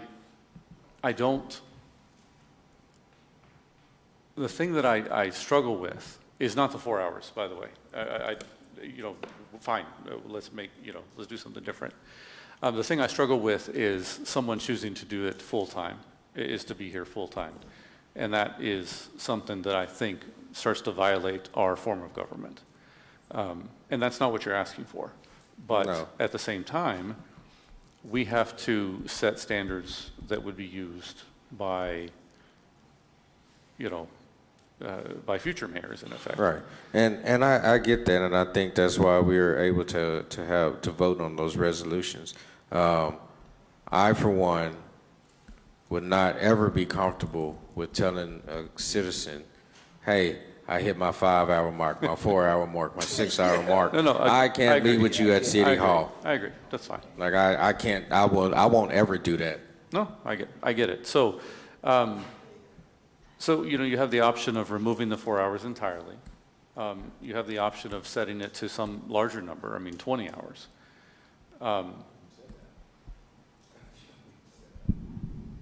And again, it's not about you. It's about who comes after you. Right. No, I get that. Yeah. But then it's just like with the resolution that was passed upon the previous mayor, Mhm. and then it was changed again to what we're doing now, right? So those options are available. Those opportunities are available. It's unfortunate if we have to continue to go back and forth in the resolutions based on the mayors that we have. Hopefully, we can have an established Yeah. decorum to where this is the standard and how we're going to move, and everyone that Right. comes in here knows this is the expectancy of, we're not going to put these restrictions on you because we're confident in knowing that you're going to come in this government position, the city position, and uphold it to the expectancies of the rest of the council without the confinements of those restrictions. Well, and so, like I said, I think we can absolutely change the 4 hours. The question is what do we change it to? Complete elimination. But then, is it still, well, okay, complete elimination, but it's still a shared office space. So we can coordinate the use of that, with you if necessary. Yeah, that's Okay. fine. And from the sounds of it, I won't have to share with you all too often. Well, I don't have to sign anything anymore. That's what you're here for. So, and that schedule is on SharePoint. We could make it available so you guys can book it. Often in the office that he's in, he's come in before and we're in it. Because again, we're sort of running out of room, and so one of us will swap. He'll come or we'll come back here, but we can do a better job of putting the schedule online for whatever you guys decide. Yeah, my concern was the employee area. Since we're not talking about the employee area, then, this was just a number I picked that I thought was sufficient. Sounds like it's not, no big deal, let's move it. Can I make And a and I will say it's incumbent upon your city manager also. I think the quote from, what was the gentleman's name before Linda Umble? Not him, but the one before. Michael Talbot. Yes, thank you, Robert. Michael Talbot said, "You guys are fast leading into operations, and if you want to lead the city, then let me go and you take over the reins." That was a strict quote in the Statesman. The Humble lawsuit is all over the Statesman as well, and that's not what I'm saying you are doing or intending to do, but I think the bumpers that we put up are meant for a reason. And you guys know you have 24/7 access to me all the time. I meet with you guys at least once a week, if not more. But Yeah, we'll work on a schedule. We'll work to make that a little bit more comfortable. I know it's not easy to get around in there if all of the chairs are in there, so we'll get it.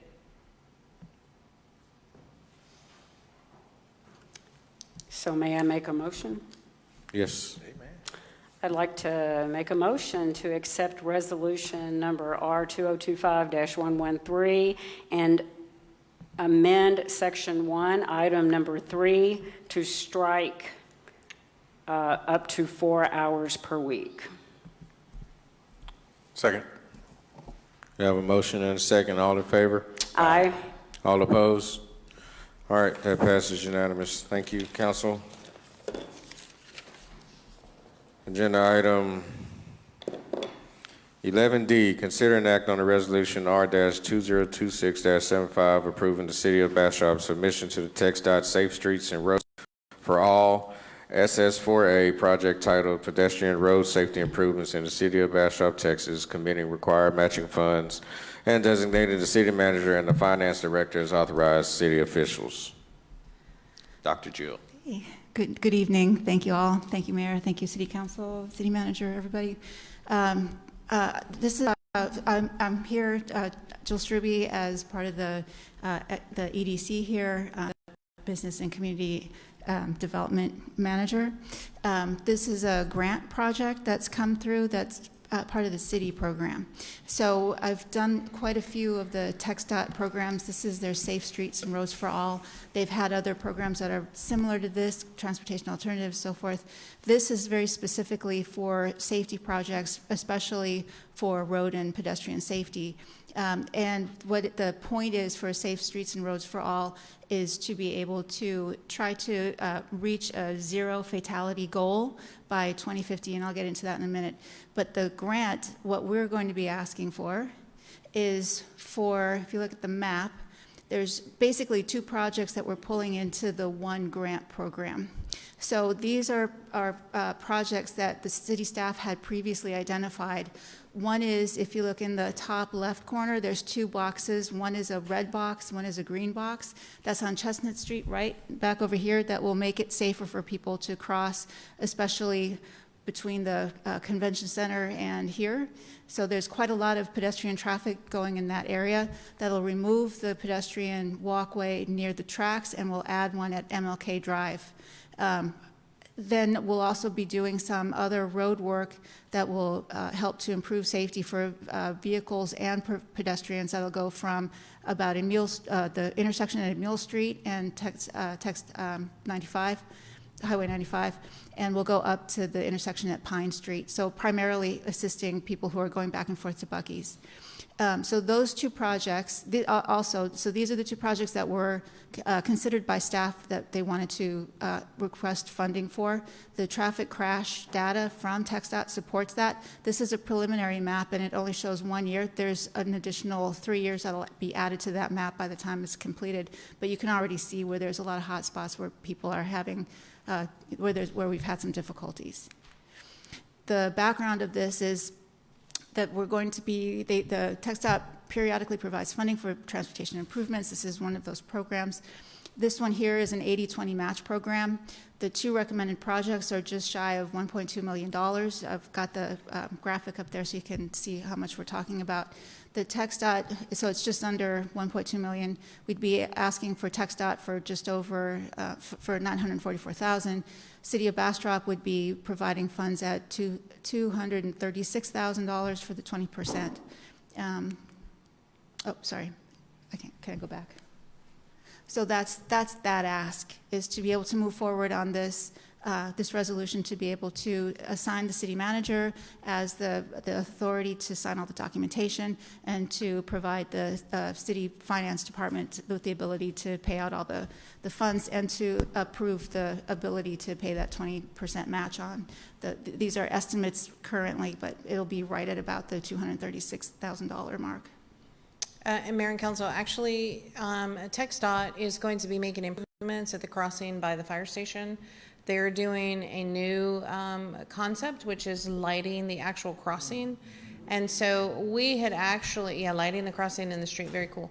We had actually asked, hey, can you do the one we've been asking you to do by the convention center? We've been asking for that one for a long time. She said, no, but there is this grant. We have another text on, and I know Elizabeth was working on this about a year ago, connecting the Sendero development all the way through the connectivity, because as you know, the school's on the other side of 969, but we do have a large contingent of children. I know that you've seen them at the underpass at 304. I know that you see them at the front of Burleson. So TxDOT has put in the sidewalks. They are greatly, greatly used, even though I am the biggest attractor of sidewalks along the highway. But we do have a great number of kids who are still walking, especially in these areas that have bar ditches. So super important. If the money's available and it's only a 20% match, we're not going to be successful in all of them, but at least make a dent.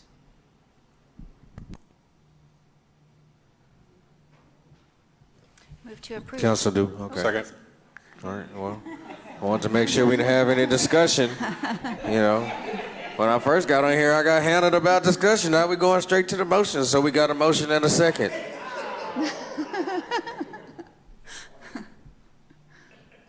All in favor? Aye. All opposed?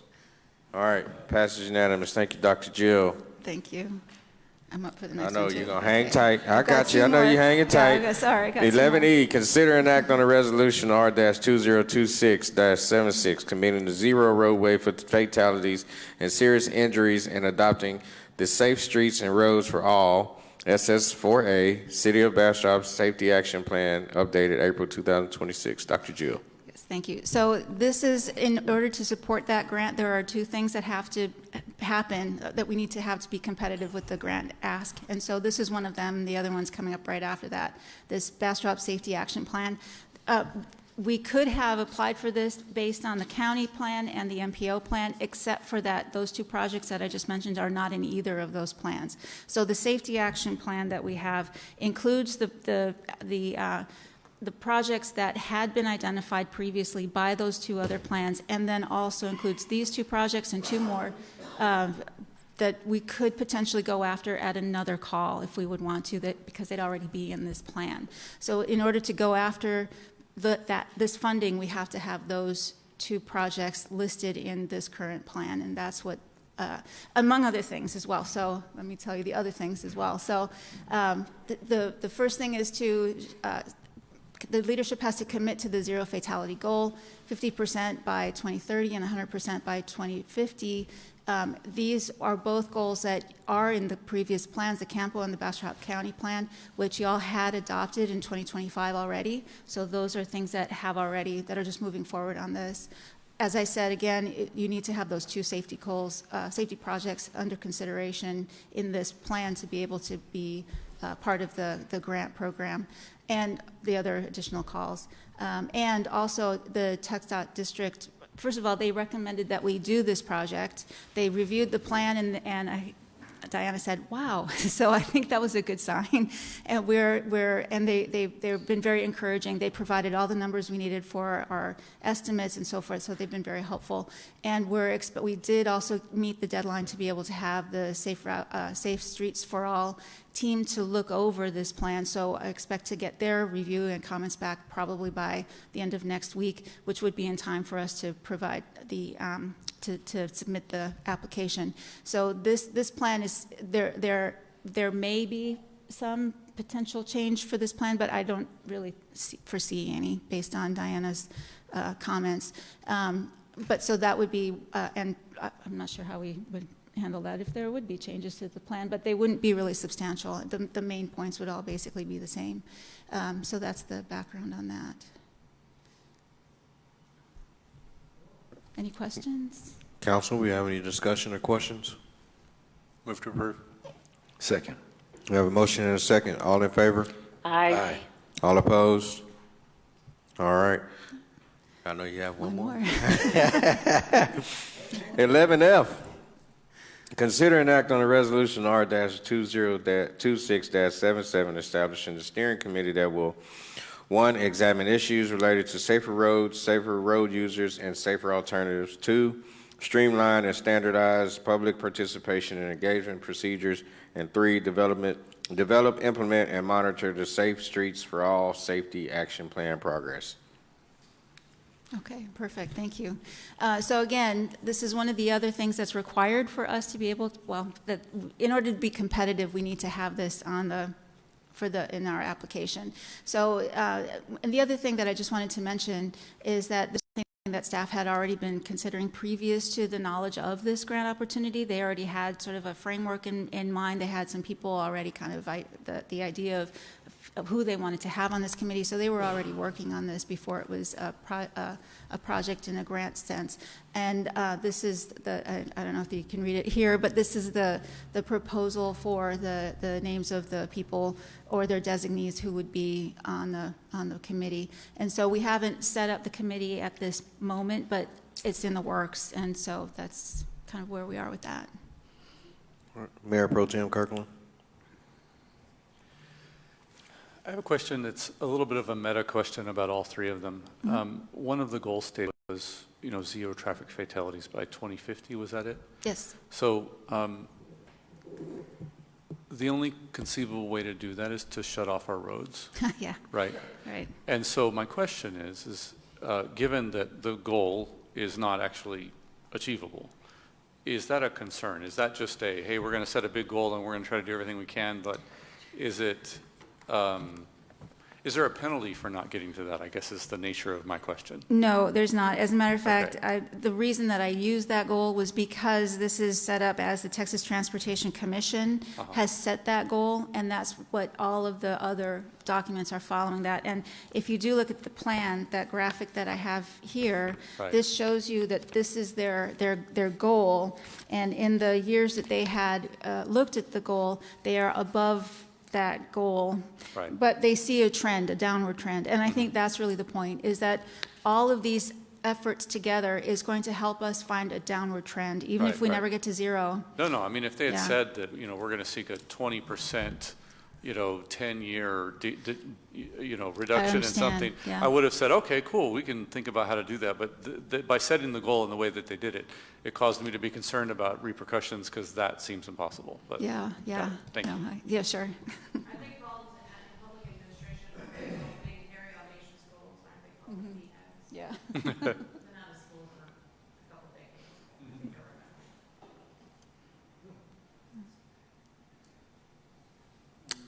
All right, do we have any other discussion?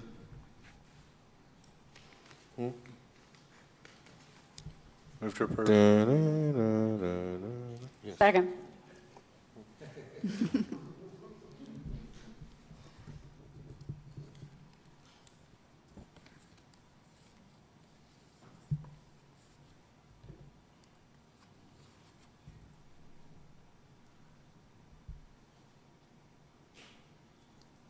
Jill, I just want to thank you and all the staff, too, for the exceptional job y'all are doing.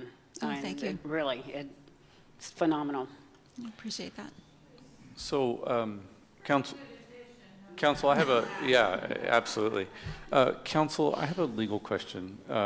And Charlie, I know that you know our charter off the top of your head. And so it is sort of vaguely my recollection that the mayor is responsible for appointing all members of committees, and this didn't come to us in that fashion, which would concern me that it wasn't. We would submit recommendations to the committee, and that this would come to you as a recommendation. Okay, They're not seated yet. okay, fair enough. So recommendation to the mayor, and then council would have to approve it in effect. But, and that process would be fine, but Right. I think it does need to come to you. Yeah, no, so Okay. you got your answer. All right. Now you got to turn your light off because you just turned it on. All right. All right, thank you, Dr. Jill. So we have a motion. Do we have a second? All right, all in favor? Aye. All opposed? All right. Thank you all. Thank you. All right, 11G, consider and act on a resolution number R-2026-60 approving the execution of a cost share agreement with the city and Longhorn Opportunity Fund, LLC, as attached in Exhibit A, also known as Pecan Park Commercial. Andres, how are you, sir? Good, Mayor, Council. We are talking about a cost share agreement with Longhorn Opportunity Fund. It's developed for Pecan Park Commercial. The developer was required to install an 8-inch sanitary line that tied into our 36-inch. Because of its location, I'll show a map here in a second. Because of the location, we're asking them to upsize to a 12-inch sanitary line instead of the 8-inch. And that will allow us to tie on some future developments without having to come back through and tear up the line that they're going to put in. So we're asking to cost share the additional 4-inch of line, which is the $34,523.88. And we will recoup this as developers come back online with impact fees and those other things. This is the line. Let's see if I can get this to work. Yeah. That is Agnes Street. Orchard Parkway is over here. Orchard Parkway is here. It comes down, and then the 8-inch, 12-inch water line, or wastewater line is here on the bottom south side. It's going to run the bottom of the property line all the way over and across. Any questions? Councilmember Plunkett.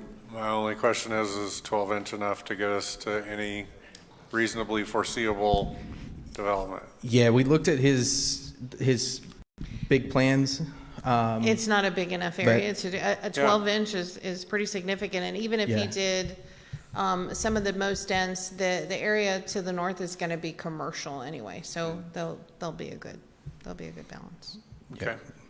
Yeah, we try to model it out worst case, and that's what we came up with.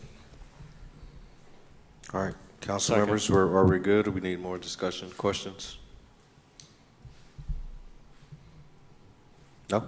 All right, anyone want to make a motion? Move to approve. I thought I did. Sorry. Oh, sorry, second the motion. And I seconded it. Oh, see, Y'all moving quick, y'all man. moving fast down there. All right, all in favor? Aye. All opposed? All right, thank you, everyone. That is it for our items of individual consideration. We will now move back to executive session to continue with agenda items 12A, 12B, 12D, and 12E. It is now, do I need to read those again, Charlie? Okay, all right.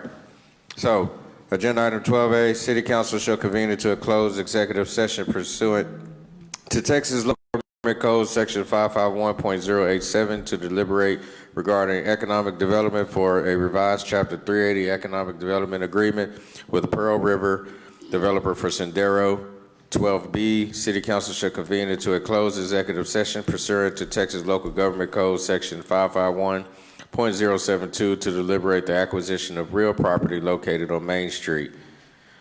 12D, City Council shall convene into a closed executive session pursuant to Texas Local Government Code Section 551.072 to deliberate the purchase, exchange, lease, or value of real property related to the Pine Forest 6 development.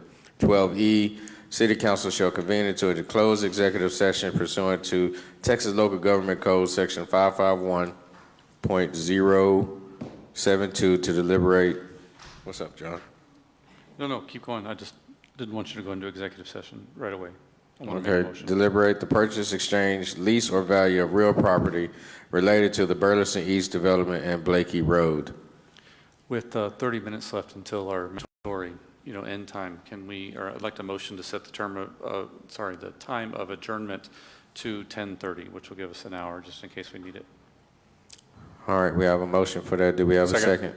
All right, all in favor? Aye. Aye. All opposed? All right, it is now 9. The motion passes unanimous to extend the meeting to 10:30. It is now 9:24, and we will head into executive session. No, John.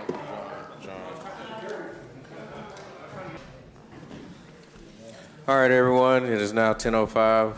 We are back from executive session. No action was taken. So. Motion to adjourn. Second. Motion and second. All in favor? Aye. All opposed? All right, thank you, Bastrop. Appreciate y'all sticking with us tonight. We'll see y'all in 2 weeks. We love y'all. Have a great night. Get some rest. Enjoy the rest of the week. Peace.